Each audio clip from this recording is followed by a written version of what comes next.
E aí, pessoal, sejam muito bem-vindos para mais uma videoaula do curso R Básico do nosso projeto Estudando o Ambiente R.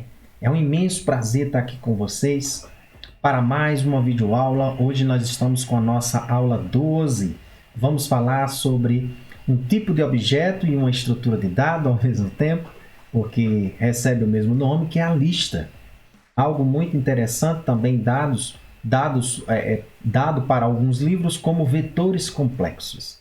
Mas antes de mais nada, gostaríamos de pedir a todos vocês que estão nos assistindo que deixem o seu like, se inscrevam em nosso canal, ative o sininho para que o nosso trabalho consiga aumentar o seu alcance e outras pessoas possam ter acesso a esse conhecimento.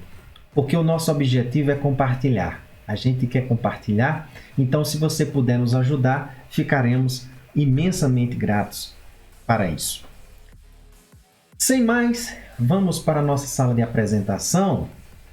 E antes de irmos para o nosso conteúdo, gostaria de apresentar a vocês onde é que você pode encontrar os nossos materiais. Para quem já está no nosso curso, está lá no nosso grupo do WhatsApp, a todo instante a gente mostra isso, mas aqui na tirinha, aqui embaixo, você consegue visualizar todas as informações necessárias para o nosso curso.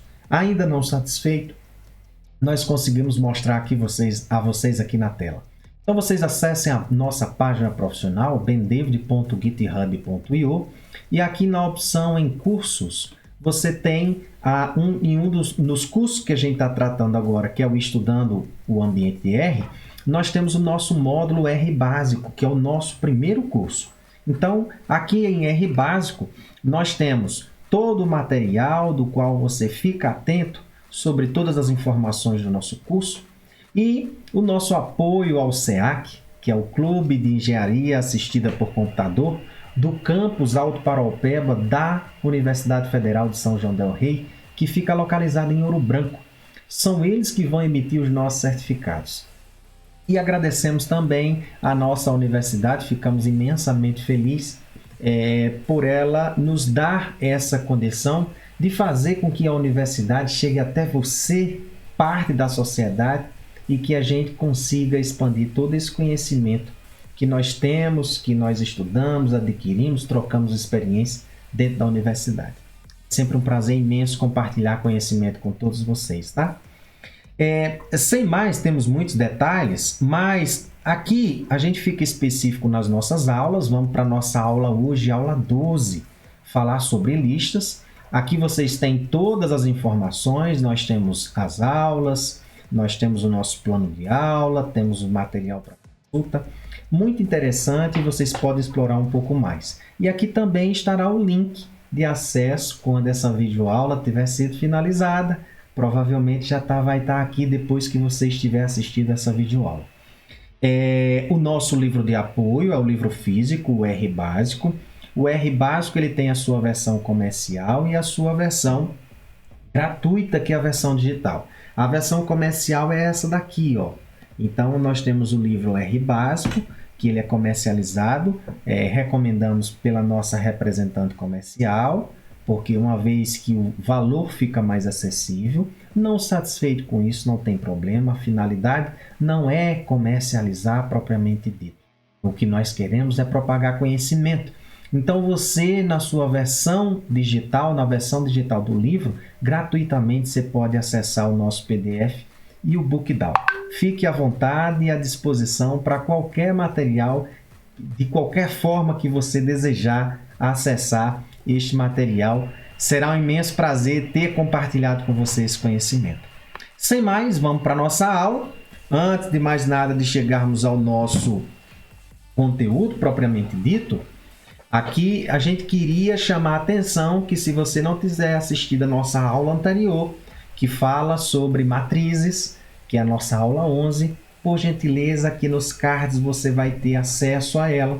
E no fim dessa videoaula você vai ter acesso a toda a playlist das aulas que nós ministramos e que estamos ministrando para o curso R Básico, tá?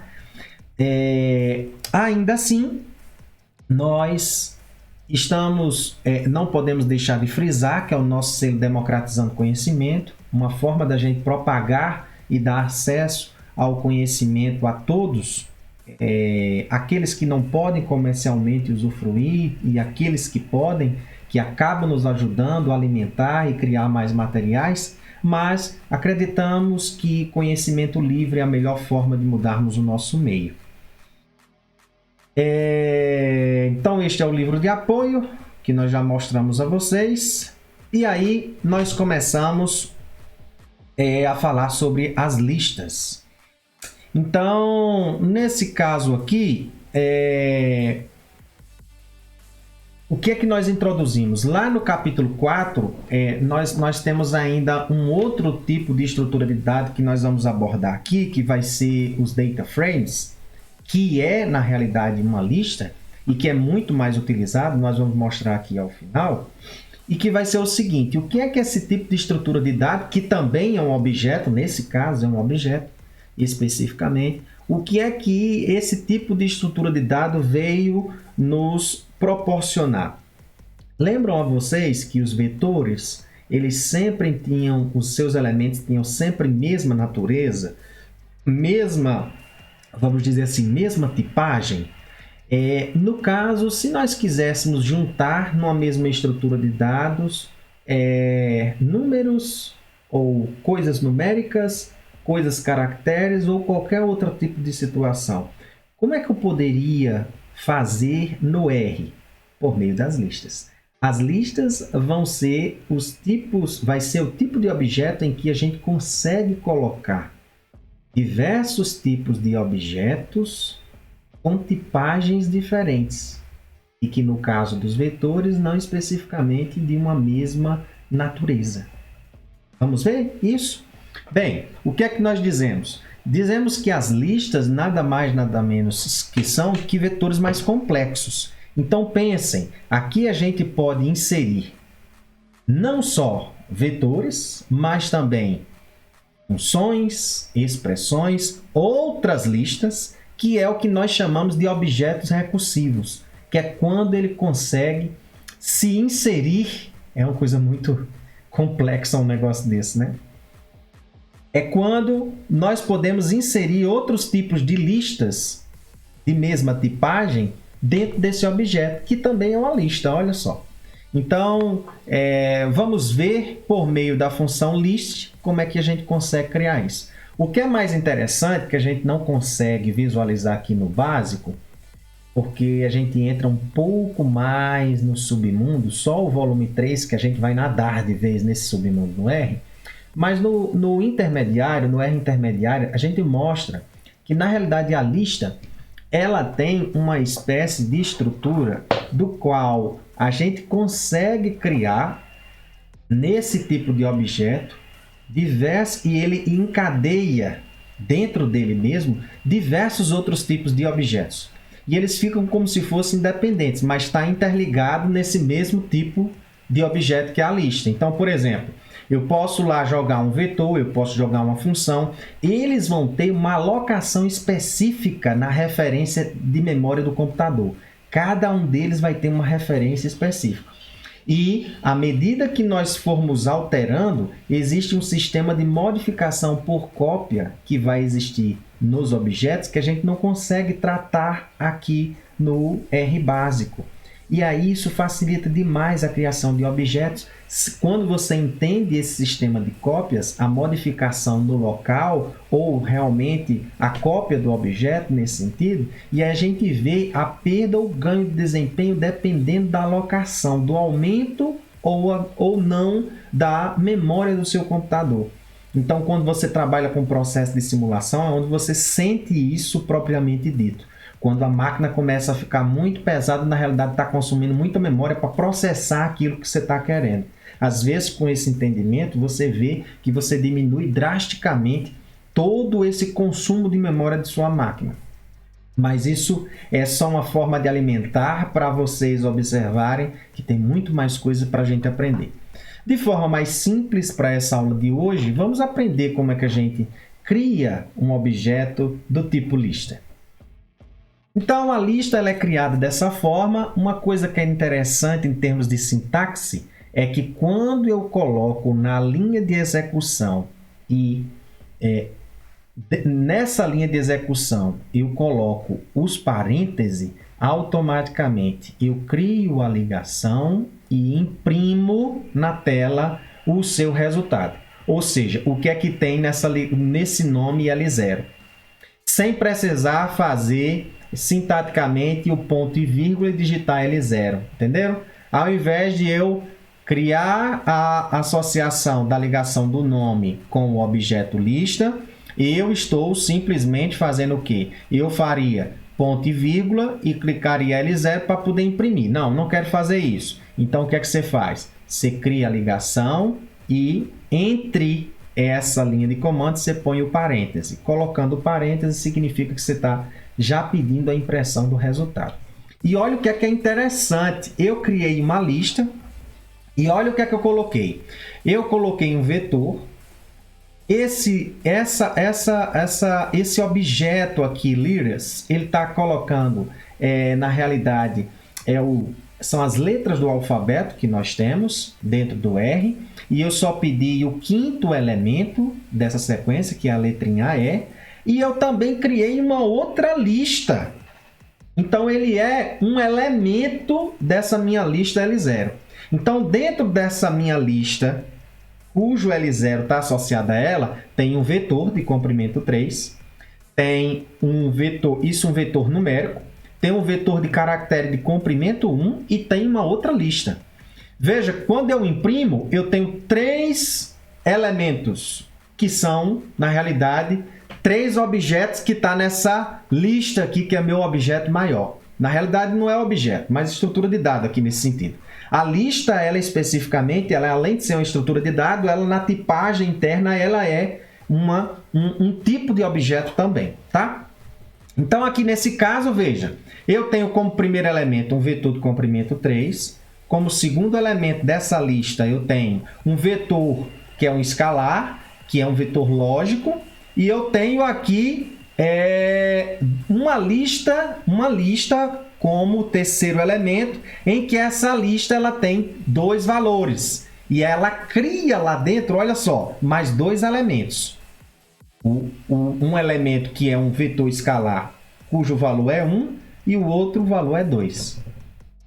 Veja que dessa forma ela fica um pouco mais complexa, porque pensem agora o sistema de indexação, como é que é, ó, com 2 colchetes agora, e que quando eu quero acessar o elemento em si, entra uma segunda forma da indexação que nós vamos ver aqui mais na frente. Então, a indexação, veja, para eu acessar o primeiro elemento do objeto aqui específico, veja, o primeiro elemento da lista, no caso de L0, é justamente o vetor de comprimento 3, ó, que nós visualizamos. O primeiro elemento, que é esse, ó, o primeiro elemento. Se eu quero agora visualizar o primeiro elemento, ou melhor, o primeiro valor do primeiro elemento da lista. Nesse caso, é o primeiro valor do primeiro elemento da lista. É o número 1. Então, veja aqui, ele me retorna. Veja como é que eu usei o sistema de indexação. Aqui representa o elemento da lista e aqui representa o elemento do primeiro elemento. Então, aqui eu estou pedindo o primeiro elemento do primeiro elemento da lista. Veja que fica um pouco mais complexo. Ah, achei isso muito complexo, não gostei não.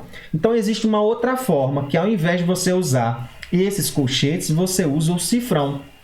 Então, olha só, eu quero acessar o primeiro elemento da lista.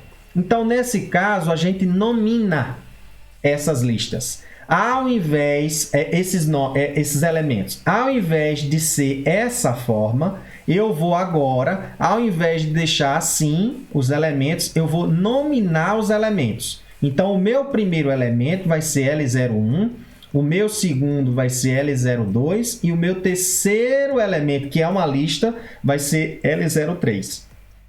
Eu quero ver o primeiro elemento da lista L0. Aí eu venho, coloco L0, cifrão L01 e ele me imprime.